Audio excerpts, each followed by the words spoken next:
She didn't think, she just moved. One step in front of the blast meant saving him. Meant pain, fire, collapse. Her body crumpled, and her world went dark. But as she fell, she saw his face, wide-eyed, stunned and breaking. They had called her a thing, a weapon, disposable. But he had looked at her like she was real. And now, bloodied and trembling, he lifts her into his arms. Not running, not hiding. No, the man she saved is about to burn the stars for her. Because no one takes what's his, not her. Not ever again. The shot tore through the air like thunder. She didn't think. Her body moved before her mind caught up, pivoting, leaping, shoving him back. Her shoulder caught the searing plasma bolt, the impact flinging her to the ground in a heap of smoke and silence. He screamed her name. For a moment, the battlefield went quiet in his mind. She lay there, trembling, barely breathing, eyes fluttering, lips parted in shock. Smoke curled from her wound, the scent of scorched skin thick in the air. Her long silver hair fanned out beneath her, stained with ash and dirt, and her pale violet skin had lost its glow. She had taken it. For him.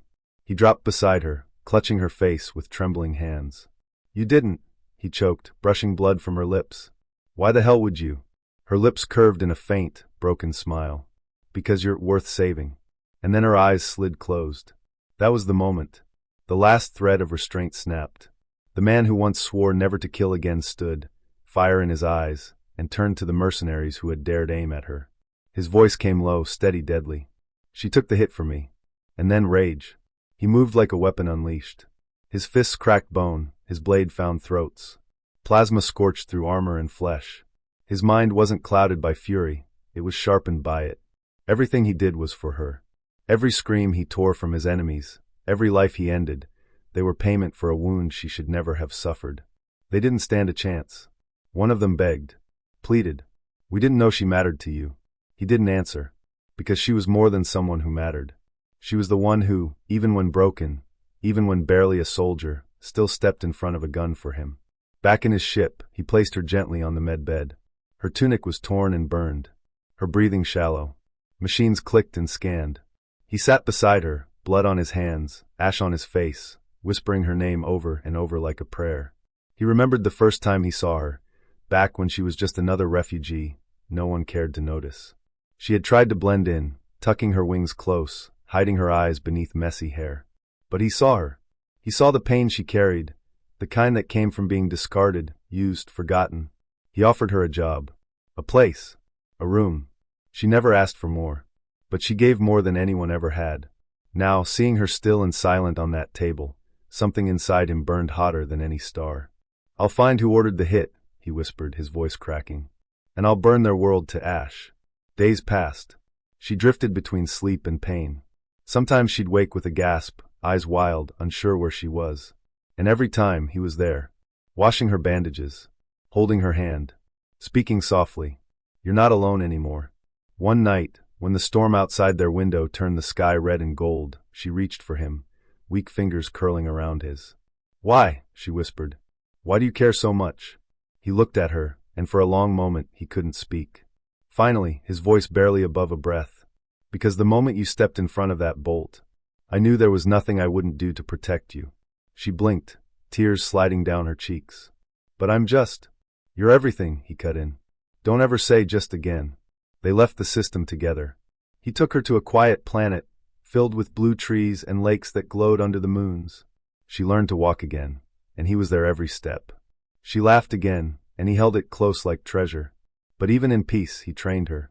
Not to fight, but to never be helpless again. He taught her how to stand taller, how to see her own strength. And when old scars ached in the dark, he held her. No demands. No expectations. Just warmth. One night, wrapped in blankets under the stars, she whispered, "You could have left. Found someone whole. Someone unbroken." He turned to her, his voice fierce, honest. "You're not broken.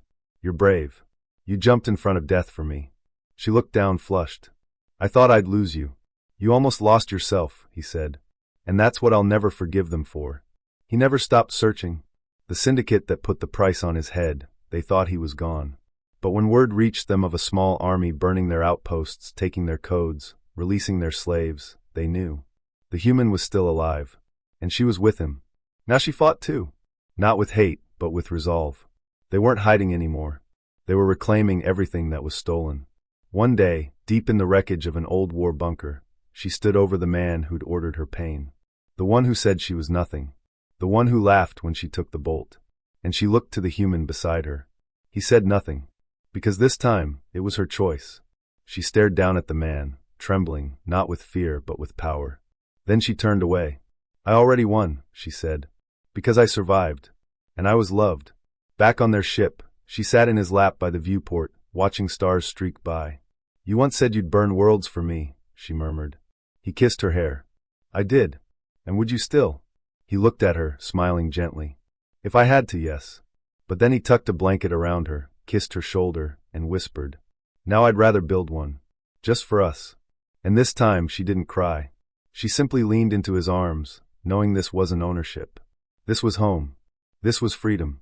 And she had taken the hit, not knowing it would lead to love that could light galaxies.